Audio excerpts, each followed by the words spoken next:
Good morning students.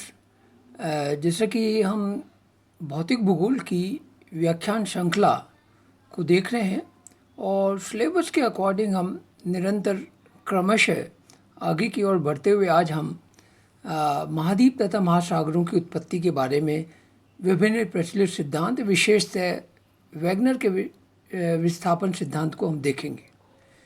कि जैसा कि आपको विदित है कि पृथ्वी पर जो महाद्वीप तथा महासागर प्रथम श्रेणी के उच्चावच माने जाते हैं। सैलिस बरे नाम के विद्वान ने अपनी जियोमॉर्फोलॉजी पुस्तक के अंतर्गत 3 प्रकार के उच्चावचों का वर्गीकरण किया है पृथ्वी के धरातल पे। प्रथम श्रेणी के उच्चावच में महाद्वीप तथा महासागर आते हैं क्योंकि इनका निर्माण सबसे पहले हुआ। इसके बाद इन्हीं महाद्वीप तथा महासागरों पर स्थित विभिन्न प्रकार के पर्वत पठार मैदान या समुद्र तली आती है। इनका निर्माण महाद्वीप तथा महासागरों की उत्पत्ति के पश्चात हुआ, इसलिए ये द्वितीय श्रेणी के उच्चावच आते हैं। तृतीय श्रेणी के उच्चावच में इन्हीं के पर्वत पठार मैदान यानी द्वितीय श्रेणी या प्रथम श्रेणी के उच्चावचों पर अनाच्छादन शक्तियों के कार्य के कारण से विभिन्न प्रकार के दृश्य उत्पन्न होते हैं, जिन्हें जैसे नदी के द्वारा हम कह सकते हैं V shape valley, gorge, canyon, जलप्रपात, विसर्प या डेल्टा इत्यादि। इस प्रकार से अन्य जितने भी जो कारक हैं अनाच्छादन तथा अपर्दन के, उन दोनों के कारकों के द्वारा निर्मित स्थलाकृतियों को हम तृतीय श्रेणी के उच्चावच कहते हैं। तो अब मूलतः हम आते हैं आपके मूल टॉपिक पे, जो महाद्वीप तथा महासागरों की उत्पत्ति के बारे में कहा गया। जैसा कि आपको विदित है कि लगभग पृथ्वी के 71% भाग के ऊपर जल राशि आवृत है या जलीय संरचना है, जो लगभग बेसिकली 70.8% है। हमको राउंड फिगर में 71% में हम देखते हैं। बाकी का जो 29% है उसमें स्थल भाग आते हैं। स्थल भाग में यानी कि सारे महाद्वीप और उस पर स्थित विभिन्न प्रकार के उच्चावच सभी इसी के अंतर्गत आते हैं। उत्तरी गोलार्ध चूँकि उसमें स्थल की बहुलता है, इसलिए उसको हम लैंड हेमिस्फीयर भी कहते हैं। दक्षिणी गोलार्ध जिसमें जलीय राशि की अधिकता है या बहुलता है, इसलिए हम उसको जलीय गोलार्ध कहते हैं। तो इस आधार पर हम ये पाते हैं कि महाद्वीप तथा महासागरों का पृथ्वी के ऊपर वितरण एक निश्चित पैटर्न पे पाया जाता है। इसके विश्लेषण के आधार पर विभिन्न विद्वानों ने अलग अलग सिद्धांतों की व्याख्या करी। महाद्वीप तथा महासागरों की उत्पत्ति के ऊपर 2 प्रकार के विचार प्रचलित हैं। एक तो है जो पुरातनवादी या ऑर्थोडॉक्स व्यूज़ कहलाते हैं, जिनमें Lothian Green, Lapworth, Love, James, Dealey, Jeffrey आदि विद्वान आते हैं। इन्होंने ये माना था कि पृथ्वी पर महाद्वीप तथा महासागरों की उत्पत्ति पृथ्वी पर निरंतर ताप के खोने के कारण से निरंतर ठंडी हो गई। ठंडी होने के कारण से जो सिकुड़न आई या उसके अंदर आयतन में कमी आई, उस आयतन की कमी के पश्चात जो नीचे भाग थे उनमें कालांतर में जल भर गया, वो महासागर कहलाए, और जो ऊपर भाग रह गए वो आपके स्थल भाग कहलाए। तो इस परंपरागत या पुरातन विचारधारा का वर्तमान संदर्भों में हमारे पास में जो जानकारी उपलब्ध है, इसकी कोई व्यावहारिकता नहीं है। ये केवल ऐतिहासिक रूप से किसी विषय वस्तु का कैसे विकास हुआ उसकी दृष्टि से हमें जानना आवश्यक होता है। अदरवाइज नवीन जानकारी के आधार पर इसकी कोई रेलिवेंसी नहीं है। दूसरे प्रकार के विचारों की जो धारा है वो प्रोग्रेसिव विचार कहलाती है। प्रोग्रेसिव विचार यानी कि प्रगतिशील विचारधारा। इस विचारधारा के अंतर्गत ये माना जाता है कि महाद्वीप तथा महासागरों का व्यापक पैमाने पर विस्थापन हुआ या प्रवाह हुआ। तो इस विचारों को ड्रिफ्ट व्यूज़ भी कहते हैं। इनमें मुख्यतः Antonio Snyder, Griffith Taylor, Wagner, Holmes और वर्तमान संदर्भों में हमारे पास जो जानकारी है उसमें प्लेट विवर्तनिकी इसके अंतर्गत आती है। तो अब संक्षेप में इन सब देखने के बाद में हम मूल वैगनर के महाद्वीपीय विस्थापन सिद्धांत पे आते हैं, जैसा कि विदित है कि जो वैगनर महोदय भूगोल वेत्ता नहीं थे, वो ये अध्ययन कर रहे थे कि प्राचीन काल में विभिन्न प्रकार की जो जलवायु है, उसकी वनस्पति है, जीव जंतु है, उसका वो अध्ययन कर रहे थे। और उनके अध्ययनों की खोज करते हुए विभिन्न प्रमाणों की प्राप्ति के पश्चात उन्होंने महाद्वीपीय विस्थापन नामक सिद्धांत यानी ड्रिफ्ट थ्योरी का विचार प्रस्तुत किया। जैसा कि वैगनर के सिद्धांत की उस समय बहुत कटु आलोचना हुई, और ये भी हम जानते हैं कि कोई भी जब नया विचार आता है तो उसको आसानी से एक्सेप्ट नहीं किया जाता, उसकी बहुत कटु आलोचना होती है और उसके विद्वान पूरी धज्जियाँ उड़ा देते हैं। इसी प्रकार वैगनर महोदय के सामने भी यही हुआ। उनके विचारों का बहुत पूरे विश्व जगत में क्रिटिसाइज़ किया गया, परंतु कालांतर में उनके विचारों के आधार पर, क्योंकि वे प्रमाणों के आधार पर बात कर रहे थे, परंतु कालांतर में जब वो विभिन्न प्रकार के प्रमाण आते गए, उन प्रमाणों से वैगनर के विचारों की पुष्टि हुई। यद्यपि उनके विचारों में विस्थापन संबंधी बल जो कारकों को लेकर विवाद था, और वो विवाद रहा भी, परंतु उसका एक ये तात्कालिक फ़ायदा ये हुआ कि वैगनर के विचारों के कारण से कालांतर में होम्स महोदय ने सहवन्य धारा सिद्धांत प्रस्तुत किया। उसके बाद में 1960 के दशक में सागर तली का प्रश्न, उसके बाद में महाद्वीप तथा महासागरों का विभिन्न प्लेटों के संदर्भों में व्याख्या आरंभ हुई। तो इस आधार पर हम कह सकते हैं कि वैगनर का जो सिद्धांत है वो एक क्रांतिकारी सिद्धांत रहा, क्योंकि इसने एक नई दिशा भौगोलिक विचारों को महाद्वीपों तथा महासागर उत्पत्ति के संदर्भ में नई दिशा प्रदान की। इन्होंने सर्वप्रथम 1912 में अपना सिद्धांत को रखा। इनका सिद्धांत महाद्वीप तथा महासागरों की उत्पत्ति के नाम से प्रसिद्ध था, और अपने सिद्धांत पर ये लगातार 1915-1920 तक इसको एक्सपेंड करते गए, यानी परिमार्जित करते गए, यानी कि उसमें संशोधन और नए तथ्य उसमें समाहित करते गए। तो इस प्रकार से 1920 तक वैगनर ने अपनी बातों को पूरी तरह रख दिया था, और 1924 में जर्मनी भाषा से अंग्रेजी भाषा में इनकी पुस्तक का अनुवाद हुआ, तो विश्व के सभी विद्वानों के समक्ष इनके विचार आए। तो उनकी आलोचना बहुत हुई, परंतु ये एक आगे की तरफ ये था। इन्होंने सर्वप्रथम ये माना कि लगभग 35 करोड़ वर्ष पूर्व कार्बोनिफेरस युग में सभी महाद्वीप एक साथ जुड़े हुए थे, जिसे वो पेंजिया का नाम दिया। ये जो पेंजिया है, ये एक तरह से एक संपूर्ण भूभाग को विभिन्न अलग अलग भागों में टुकड़े कर दे, और टुकड़े करके उनको एक साथ मिला दे, तो वो जिगसॉ फिट यानी कि आरी से काटे हुए टुकड़ों के भांति ये महाद्वीपीय भाग हैं, आपस में जुड़ सकते हैं।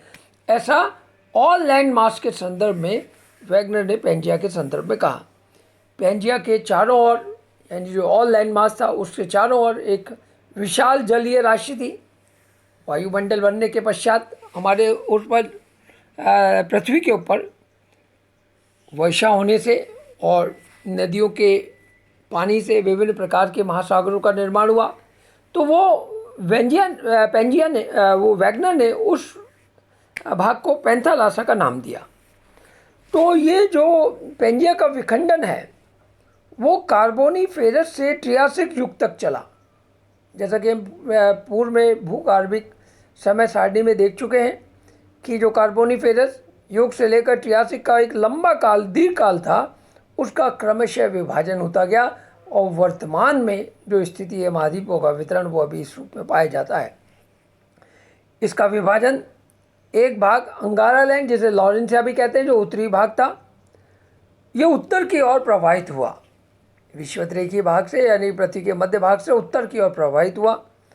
दूसरा भाग गॉडवाना लैंड था, वो दक्षिण की ओर प्रवाहित हुआ, और दोनों के उत्तर और दक्षिण में प्रवाहित होने के कारण से मध्यवर्ती भाग में एक उथले सागर का निर्माण हुआ, जिसे हम टेथिस जियोसिंक्लाइन के नाम से जानते हैं। तो जुरासिक युग में गॉडवाना लैंड भी, उसका पुनः विभाजन आरंभ हो गया, और विभाजन दक्षिणी अमेरिका, अफ्रीका, मेडागास्कर, प्रायद्वीपीय भारत, ऑस्ट्रेलिया तथा अंटार्कटिका के संदर्भों में हुआ, उनके निर्माण के साथ हुआ। प्रायद्वीपीय भारत के उत्तर की ओर लगातार प्रवाहित होने के कारण से बड़ी तीव्र गति से भारतीय उपमहाद्वीप की प्लेट है, जिसे दक्षिण का पठारी प्लेट कहते हैं, वो बड़ी तीव्र गति से उत्तर की ओर गति कर रही थी और प्रवाहित होने के कारण से जो समुद्री भाग पैदा हुआ वो हिंद महासागर कहलाया या इंडियन ओशन के रूप में बना। अंगारा लैंड भी विभाजित होकर उत्तरी अमेरिका, यूरोप तथा एशिया के रूप में निर्मित हुआ।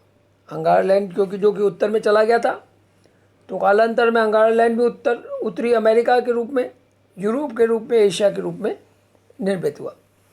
उत्तरी तथा दक्षिणी अमेरिका पश्चिम की ओर खिसकने के कारण से, यानी उत्तरी और दक्षिणी अमेरिका विभिन्न गति से खिसकने के कारण से अटलांटिक महासागर के एस रूपी आकार का निर्माण होता है। इसी विभाजन के कारण से, इसी विस्थापन के कारण से उत्तरी तथा दक्षिणी अमेरिका में के उत्तरी तथा दक्षिणी अमेरिका के पश्चिम की ओर खिसकने के कारण से स्थलीय भाग की समुद्र तली पर निक्षेपित जो अवसाद था, वहाँ पर क्रमशः उत्तरी अमेरिका में रॉकीज और दक्षिणी अमेरिका में एंडीज विशाल पर्वत श्रृंखला का निर्माण हुआ। तो ये हमारे इसके अंतर्गत में आता है। इसी प्रकार से प्रायद्वीपीय भारत के और अफ्रीका के उत्तर की ओर प्रवाहित होने के कारण से विशाल अल्पाइन पर्वत श्रृंखला तथा हिमालय पर्वत श्रृंखला का निर्माण हुआ, जिसको हम आगे देखेंगे। और पैंथालासा का जो अवशिष्ट भाग था, जिसकी क्योंकि चारों तरफ सभी महाद्वीपों का उत्तरी अमेरिका, दक्षिण अमेरिका के पश्चिम की ओर प्रवाह, भारतीय प्लेट का उत्तर की ओर प्रवाह, और इन सब कारणों से जो पैंथालासा जो जलराशि थी उसके ऊपर अतिक्रमण हो गया या महाद्वीपों का फैलाव हो गया। जो अवशिष्ट भाग है वो प्रशांत महासागर के रूप में वर्तमान में मौजूद है। तो पैंजिया के विभाजन के संदर्भ में यद्यपि वेगनर द्वारा प्रतिपादित जो शक्तियां थी उसके ऊपर विवाद था, और वेगनर की आलोचना का मुख्य कारक भी है। उन्होंने इसके प्रभावित होने के या टूटने के 2-3 कारण बताए: विभेदक गुरुत्वाकर्षण बल, प्लवनशील बल और ज्वारीय बल। विभेदक गुरुत्वाकर्षण बल यानी कि पृथ्वी के विषुवतरेखीय भाग के ऊपर जो गुरुत्वाकर्षण बल है वो अपेक्षाकृत ज़्यादा लगेगा, क्योंकि ये भाग पृथ्वी के केंद्र से ज़्यादा दूरी पर यानी कि ज़्यादा ऊंचाई पर स्थित है। इसके कारण से विषुवतरेखीय भागों पर जो गुरुत्वाकर्षण बल ध्रुवीय भागों की तुलना में ज़्यादा लगेगा, इसे विभेदक गुरुत्वाकर्षण बल का नाम दिया गया। प्लवनशील बल, जैसे लॉ ऑफ फ्लोटिंग आर्किमिडीज के सिद्धांत के हिसाब से, कि वेगनर ने माना कि सियाल परत यानी कि महाद्वीपीय परत जो है सीमा परत पर तैर रही है हल्के घनत्व होने के कारण से, तो इसके कारण से महाद्वीपीय भाग इस पे तैराव के नियम के आधार पर तैर रहे हैं, उसके कारण से विभिन्न दिशाओं में गति हुई। उसके बाद में ज्वारीय बल सूर्य तथा चंद्रमा की जो आकर्षण शक्ति है उससे पृथ्वी के विभिन्न भागों पे जो ज़्यादा ऊंचाई पे थे या ज़्यादा पृथ्वी के, क्योंकि हमारी पृथ्वी का आकार गोलाभ है, ज्यूआइड कहते हैं, जो विशुद्ध भाग से बल्ज के रूप में उभरी हुई है, उस भाग पे ज़्यादा ज्वारीय शक्ति लगेगी तो वो भाग ज़्यादा गति करेंगे। तो इस आधार पर वेगनर ने ये कहा।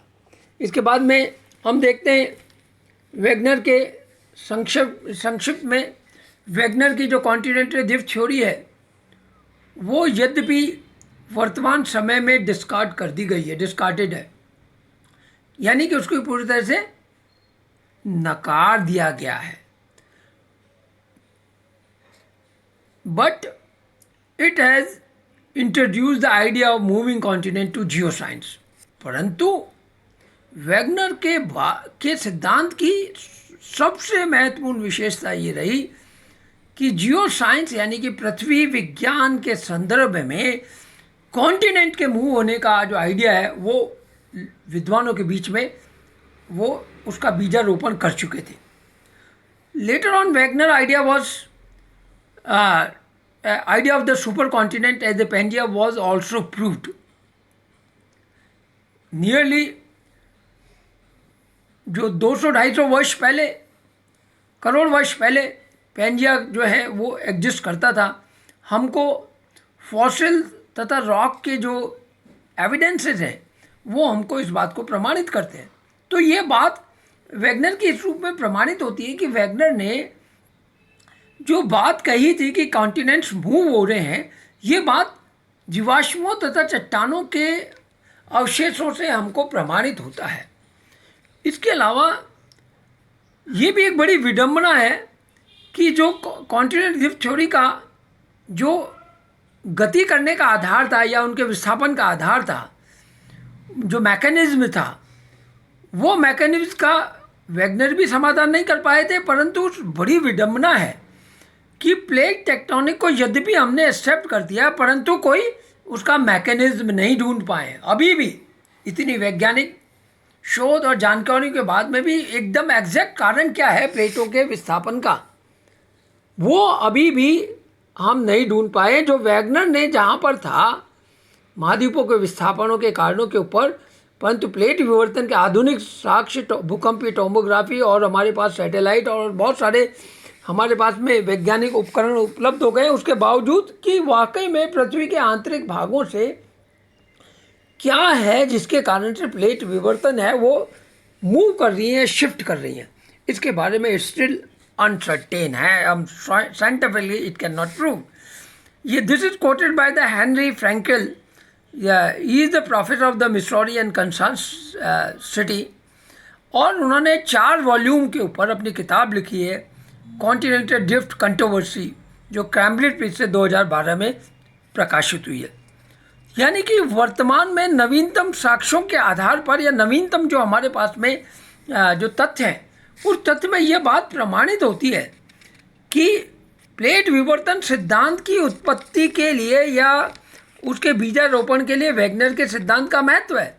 परंतु वैगनर की आलोचना का कारण गति संबंधी कारण थे कि भाई किस कारणों से गति की है महाद्वीप इतने बड़े बड़े विशाल पेन, प्लेट विवर्तन से गति प्रमाणित हो रही है, परंतु कारण क्या है ये अभी तक हम नहीं जानते हैं।